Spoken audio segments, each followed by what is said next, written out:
You'll be really busy with the gun ciphers and the soldiers patrolling the large columns as Emma moves on, so take out all the claymores right from the start. The hardest ones are hidden behind some pillars on the last part of the fence, so be sure to catch all those. Thermal goggles here are indispensable. Ow. You can also simplify your future work by shooting out these things on the way to the claymores.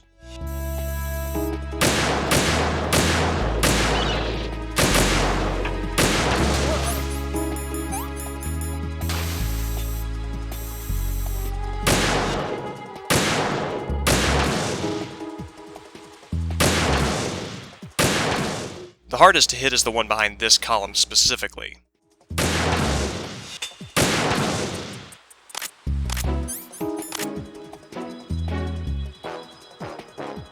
Once more, Raiden's psychic premonition works best, which means that you need to memorize where the guards are going to appear and when.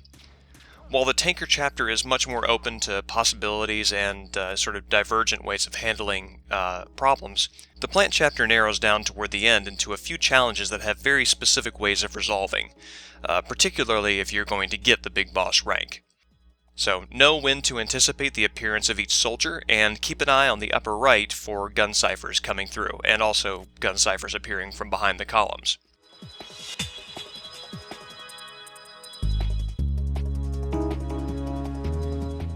At the end of this sequence, you're going to want enough tranq rounds for your PSG-1T to help you through the first phase of the Arsenal Gear fight. So keep a close eye on the PSG-1T ammo that spawns on the platform, and also make sure you grab pentazamine only when you need to. That's something else you want to stock up for later.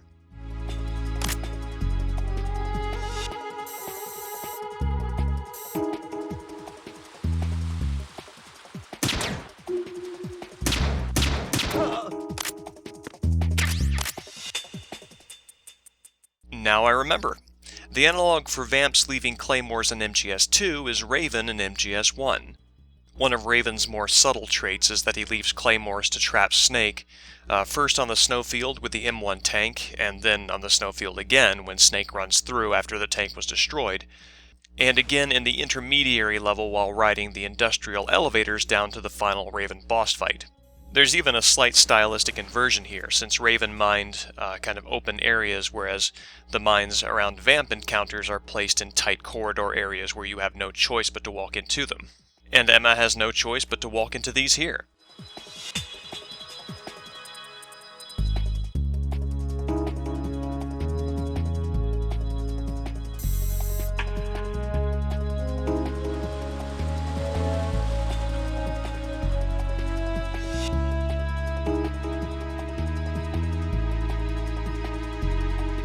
You'll need to hit guards in vital spots with the PSG-1T, whereas you can just blast the large upper portions of ciphers, and that requires, obviously much less precision.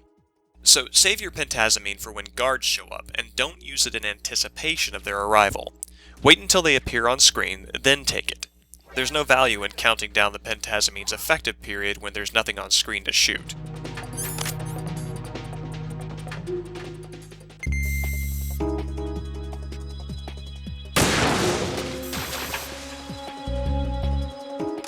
MGS3 is kind of recognized as the game that brought the series back on narrative track with a definite timeline and a chartable series of events, unlike the somewhat perception-based story in MGS2.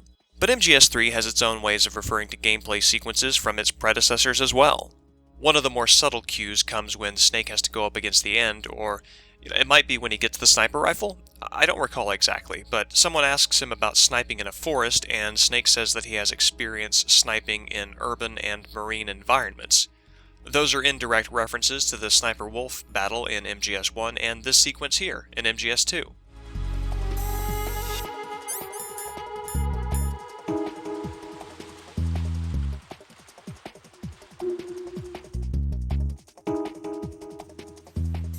The ocean is glorious and frankly terrifying.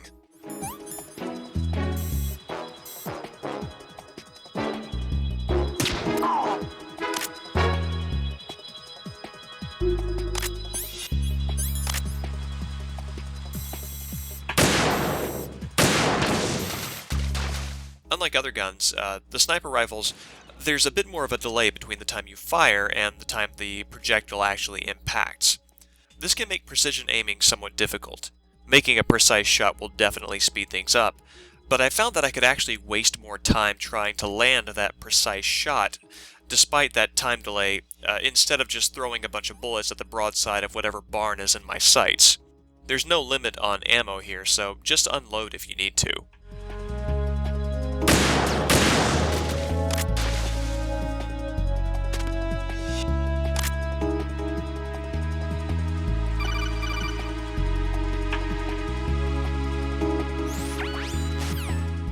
When Snake shows up, you can essentially turn on autopilot by calling him on the codec when he announces his arrival. He'll shoot at whatever you look at through your PSG-1 scope, it's kind of an interesting interposition on the game's behalf. Essentially, Snake is not a free actor who shoots and attacks what he wants. He's there to help, so he has access to your line of sight, which is narratively consistent since it's justified by the fact that all support characters have magic awareness of your acting character's environment. Though that, in MGS2, still calls attention to the fact that your character vacillates between kind of being the center of the game world's attention and a peripheral participant in the game's world. The fact that Solid Snake is available to handle the bad guys for you it's kind of an important part of the game's thematic development, so they don't remove that from European Extreme. They just neuter it by making him show up later in the sequence so that virtually everything is already destroyed, leaving him nothing to snipe. You have to have already taken care of all of it.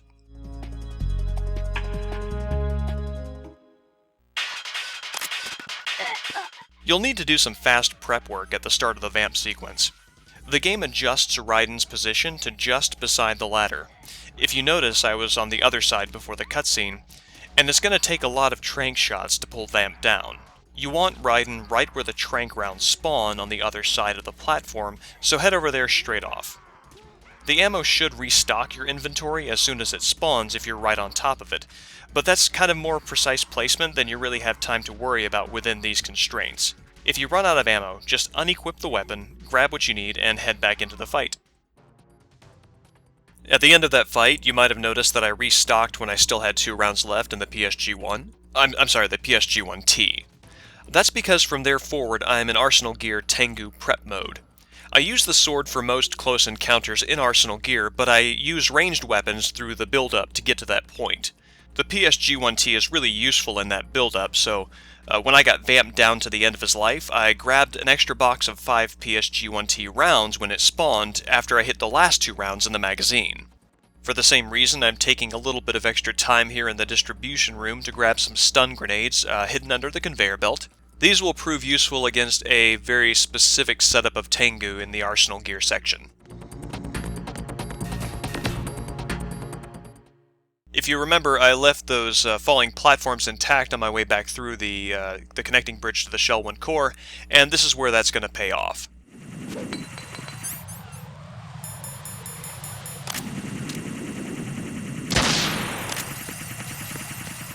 I think there might be some claymores left around here.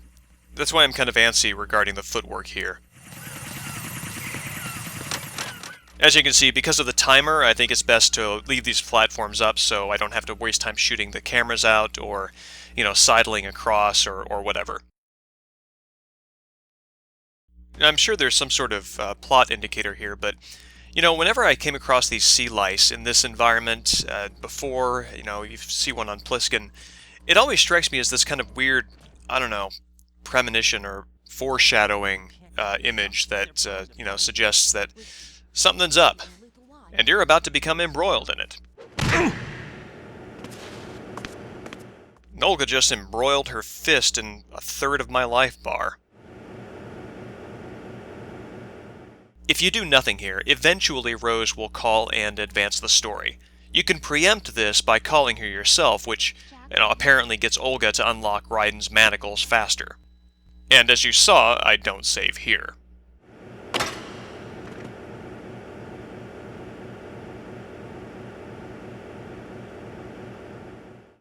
Oh god. This is so good. I have a lot of favorite parts in this game, but this is my favorite part of this game. So obviously doesn't care. about the player or Raiden's dignity. I mean, this has got to be the point where it's obviously a practical joke, right? It made so many people mad. So many people.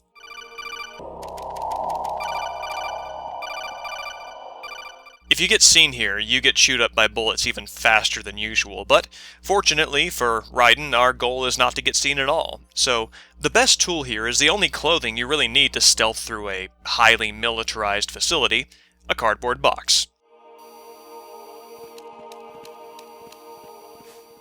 In terms of revision and recall to MGS1, this area is kind of a repeating, ribbed, almost, version of the first floor of the M1 tank hangar facility in MGS1. These catwalks have a similar horizontal placement to the one that's on the upper floor of the where Snake enters, the Shadow Moses facility. And there's also the bare function of the location as a hangar for all these Metal Gear rays. And there's kind of a creepy, I don't know, a mummy quality to these rays. Even creepier when I think that, soon the player and Raiden will be destroying all but 3 of them. This is one of 2 areas where there's a bit of dead time, and we've got our eyes on the clock for a big boss rank.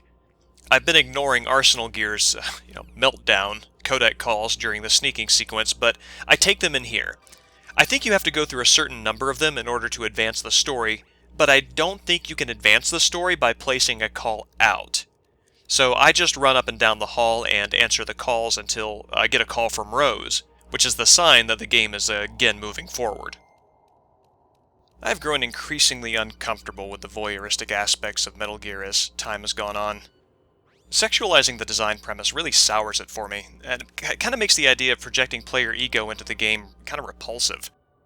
I know that was a clip of a gravure model, but it reminds me of parts of Metal Gear like photograph modes and VR missions and things like that I find juvenile to the point that it weakens the overall experience rather than being redeemably silly like a cardboard box. And it's weird because the games increasingly want to be taken seriously, but they never truly mature by responding to adult experience and psychology. To illustrate my point by comparing it with an example immediately at hand, Raiden's running around naked has a puerile quality, but it's in the service of a larger point, which is to take away whatever shred of gravitas someone might glean from the drama of a desperate escape from captivity against incredible odds. Something like the photograph mode or the white screen option during the B&B unit boss fights in MGS4, they very much ask the player to enjoy voyeurism on its own terms, which, if it's a cynical design choice, I think is pandering at best, and if it's sincere, it's just amazingly immature at worst. When you get older, some things grow older with you, and that's not one of them.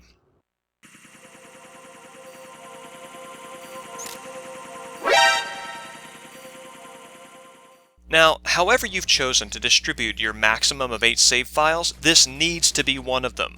In fact, you should have only saved 5 times before now because you want to save here, at the Metal Gear Rays, and at Solidus. You want to keep the body armor equipped from here forward. Hang out in the back so the Tengu can't shoot you at the start. This also prevents Snake from rushing out into the open and getting killed. Now, Snake is much more fragile on European Extreme, and honestly, part of the challenge in this segment is to get through without Snake getting himself killed. So stand in the back and pick off the first round of Tengu soldiers with your non-lethal ranged weapons. Where I just ran forward and then cut back is an invisible line, and when you cross that, the second wave of Tengu will appear. The Tengu with swords can make this first part tricky. Unsheathing Raiden's sword takes too long, and they'll deflect anything you shoot. You don't have anything automatic that tranquilizes. So Snake really is your best bet. Hanging back stops him from running forward, and if they encroach, then you can try to knock them out far enough away from the front line so the other Tengu won't shoot you. And those guys up top are the reason I saved up that PSG-1T ammo. The third set of catwalk Tengu are why I grabbed the stun grenades. One stun grenade will not knock out a soldier on Euro Extreme, but the balcony guys will slump and fall over the rail. This does not count as a lethal kill. As a bonus effect, it knocks out Snake, which I'm pretty sure turns enemy fire toward Raiden instead of him. But I could be wrong. The Tengu appear to aim for Raiden's waist, so don't worry about standing up behind waist-high cover. Oh, looks like that one shot Snake, so yeah, if he gets knocked out, make sure he gets knocked out behind cover.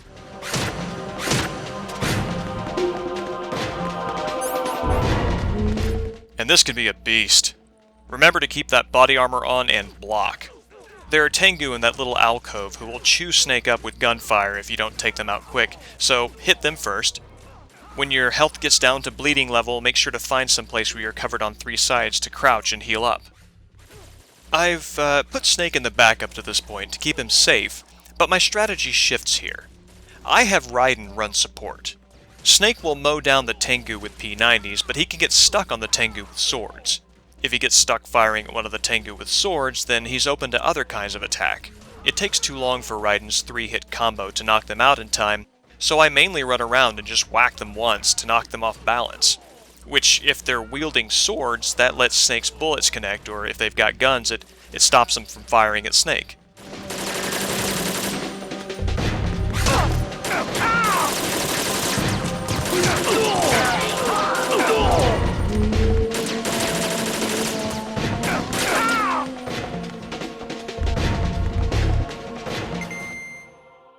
I'm frankly undecided whether the second part of the Tengu fight is harder than the first. On the one hand, the build-up to the dead end of the first part confrontation was easy to control. On the other hand, the end of the first part, that can result in a lot of deaths, simply because you don't have much room to move. And MGS2 isn't really designed for close-quarters engagement with more than one enemy. Anyway, I think of my strategy for the second half as stirring the pot. I have Raiden run circles around the level while blocking. Snake is better about taking care of himself in this segment, but he'll get pinned if you're not helping too. Now you need to keep hitting Tengu with the flat side of your blade, which I didn't mention, but you can get by tapping, I think, square with the sword pulled up. Anyway, hit them until they KO. If you get hit, head into the starting room to recover. And that's all there really is to it.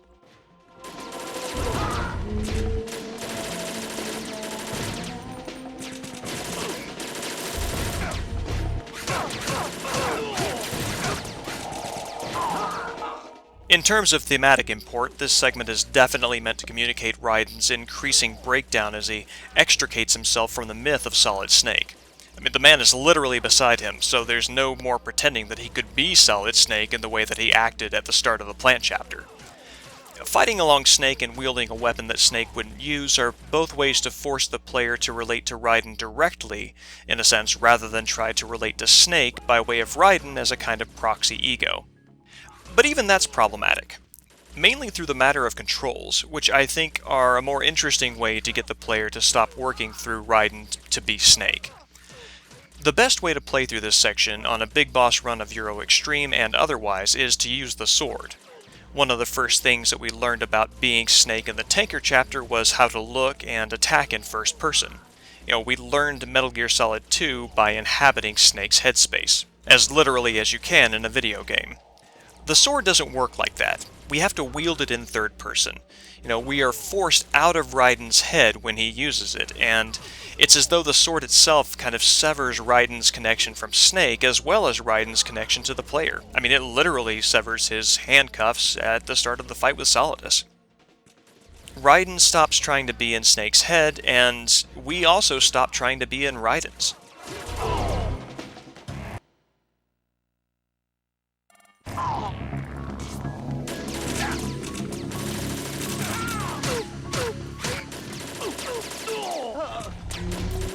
Of course, we are very much in Raiden's head during the fight against the Rays, which absolutely requires first-person view to attack.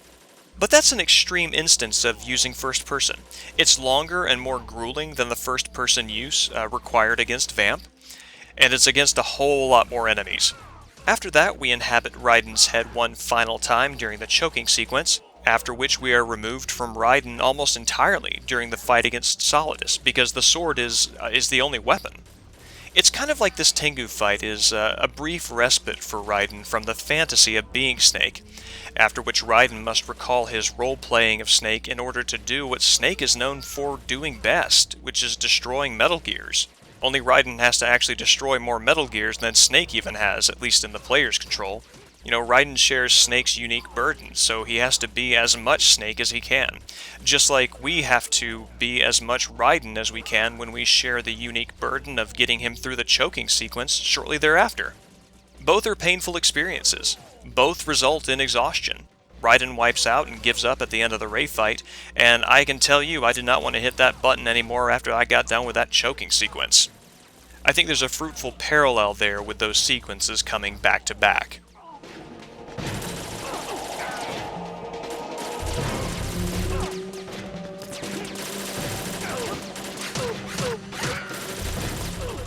As you can see, this just keeps going on. This specific segment clocks in somewhere around like 6 minutes, I think. And I don't think I have anything more to say about it, or anything peripheral to it. Nope. Nope.